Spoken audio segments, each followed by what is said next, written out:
Hey everyone, welcome back to your favorite pirate crew. Today we're going to see Luffy being controlled by God Nika.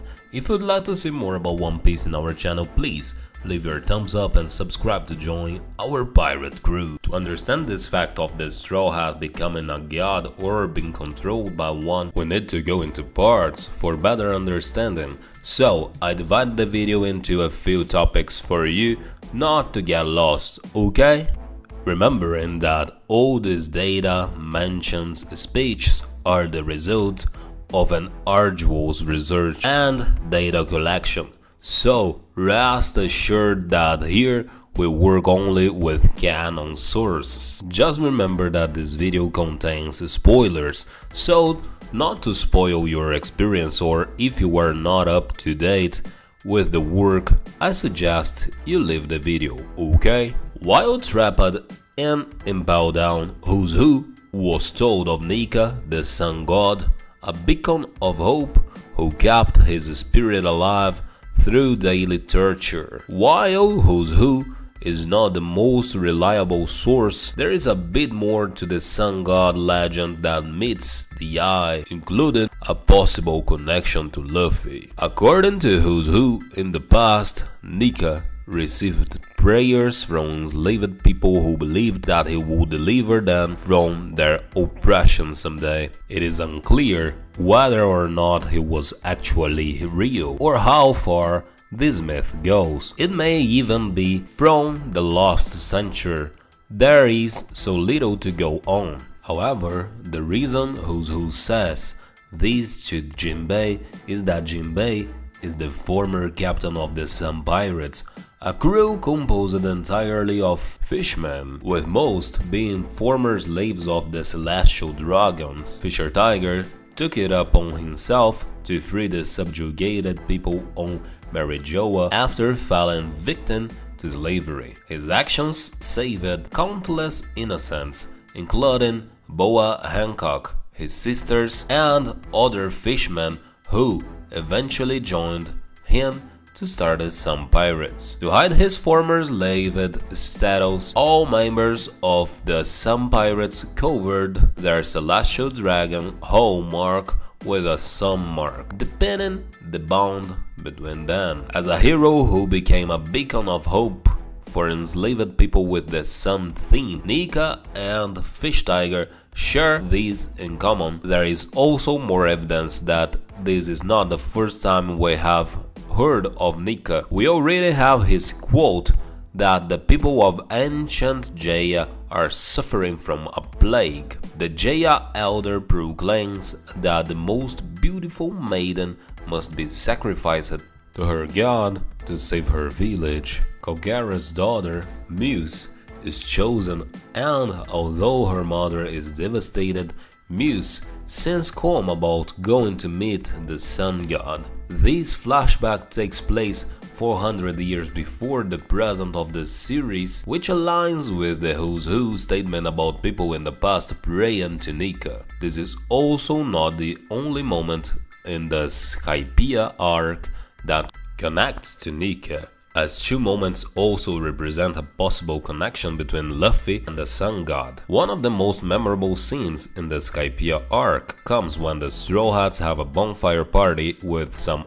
wild wolves the night before they search the city of gold, Shandora. Strangely though, Luffy's pose in this spread is almost identical to Nika's silhouette, indicating something perhaps. There is also another similar scene that takes place during the party between the Skypieans and the Shandians. Here, Viper wakes up, observing the scene, and there is a small panel focusing on Luffy's silhouette and just Luffy as he dances. This being the second time Luffy has appeared in a solely black Nika-like image. It seems more deliberated than coincidental. The appearance of Luffy dancing beside the fireplace seems to suggest that our favorite rubber band is connected to the legend of Nika in some way. I already rule out the possibility that Luffy has secretly been a god all this time. This is reminiscent of a popular community theory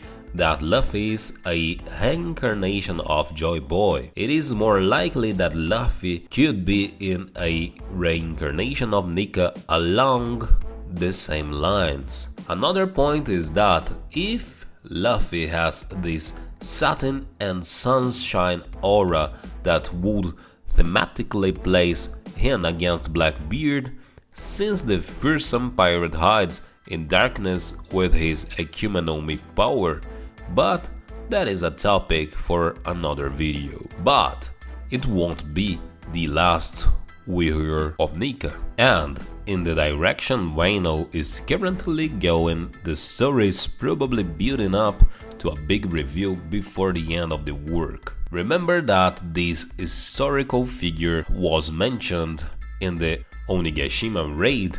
While he may or may not have existed, Nika was deeply admired as a sun god. One Piece definitely loves to play with the concept of mythology. It is a fascinating road with so much going on, hence the name New Road. Who's Who was subtly portrayed as the leader of the Toby Roppo for most of Onigashima. It was his fight with Jinbei that made him seem weak, but really Who's Who was not weak.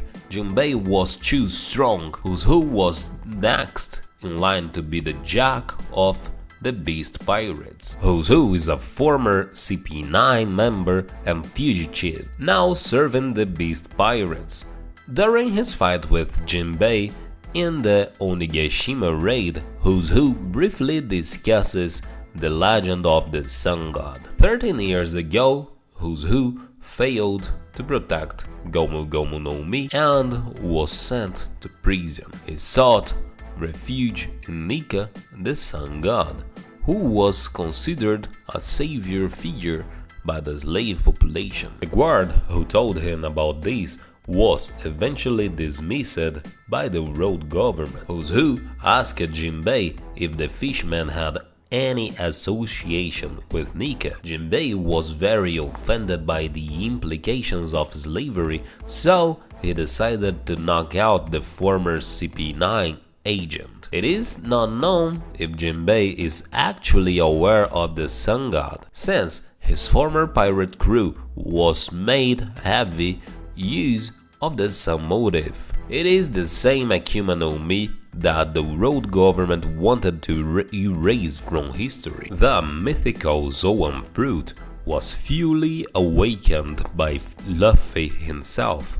He's currently entering the final stages of his battle with Kaido. Interestingly, Straw Hats refers to his awakening as Gear 50. Zunisha announced that Joy Boy had returned. It has been over 800 years since his last appearance. This also coincides with the road government trying to search for Luffy's Akuma no Mi in this same time period. Given the events, it is very likely that Nika is Joy Boy. This could have major implications as the latter is highly relevant to the lost century. If that is the case, perhaps Nika is the real name, while Joy Boy is simply the title he went by. Now that you, my Mujiwara, are familiar with all the details and context involving Nika, Joy Boy, Akuma no Mi,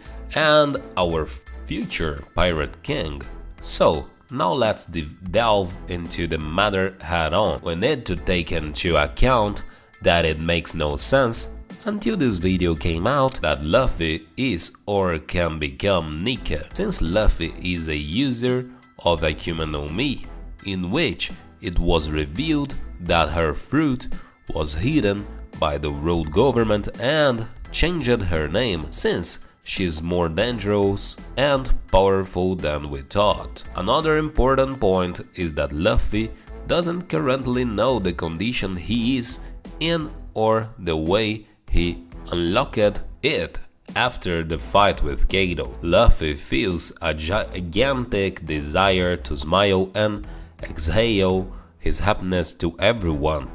Another fact is his heartbeat that beats very fast and strong, compared to the famous drums of liberation that Joy Boy is described for using in his prime. Another detail to mention is that Nika is a mythological character that accompanies several stories and fables involving him. I believe that Nika is like a legend in the universe of One Piece, which was created in order to calm the hearts of those who are without hope or not believe in anything. Nika then arises for this purpose. Back to Luffy, his new form is nothing more than an awakening, and that was something very interesting. After all, Luffy was born as a human and became a user of Akuma no Mi with the passage of time, having a construction of their powers, skills and their famous forms, which are the gears. In this I can affirm that Luffy is not Nika at all.